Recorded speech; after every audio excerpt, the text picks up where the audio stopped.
Hi, I'm Katie Donovan with Equal Pay Negotiations. Today we're going to talk about why we work. I find it intriguing when I meet women who tell me they don't work for money. I have a confession. I need to work to make money. I need a roof over my head. I need food on the table. I need clothing. I'd like a 401k and vacation and retirement and pay off all my bills. And for that, unless you're one of the 1%ers, we need money. You need a job to get that money. We forget that. It's such a basic part of the whole working process that we tend to forget it and focus more on the higher level needs that all of us have in the world. You may be familiar with kind of the pyramid or hierarchy of need, where at the bottom there's food, shelter, clothing, safety. Those are all key, important, concrete things we need early in any of our pursuits. And we move up to creativity. It seems as though, and this is a broad brush, men tend to focus more on work and feeding the stomach, a very basic level of why we work, and women tend to, more often than not, focus on the higher, creative, inner peace, belonging stuff. In a perfect world, both sexes would be able to find both levels of engagement at work. And it's possible. But I think for women, and actually feeding into part of why there is a gender pay gap, us forgetting that there is a financial purpose to work hurts us. And it hurts us financially, appropriately enough. It reminds me of a story from 5th grade. My teacher, she must have had a very bad day before she even got into work. Started class around 8, and not too far into it, she had had enough of us.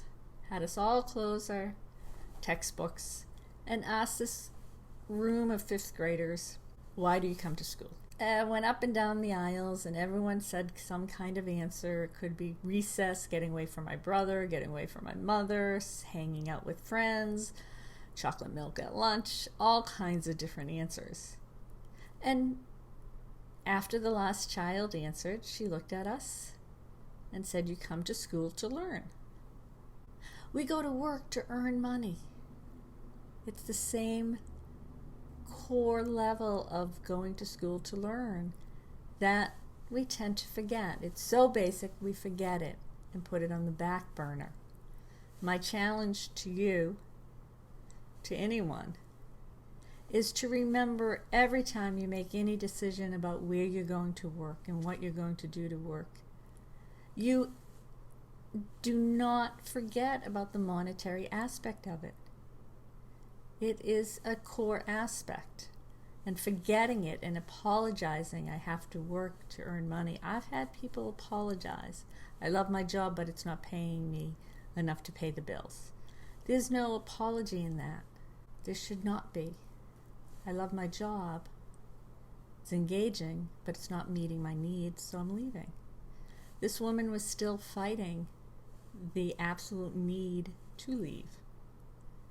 She could not get them to give her a raise, and it was time to go. There's no need to apologize. Work, first and foremost, needs to meet the financial aspect, and all the rest can be included and should be included, but it should not be included at the expense of the monetary part. So ask yourself, is my work meeting all of the needs I have? And if it's not meeting everything, it should at least meet the basics. Is it paying me what the job should pay? And is that enough to pay my financial needs? The rest of it is the frosting on top. And that frosting is really amazing. And I wish all of us get that, but don't forget the basics. You need the cake to have the frosting. I'm Katie Donovan. I wish you luck in just thinking about that.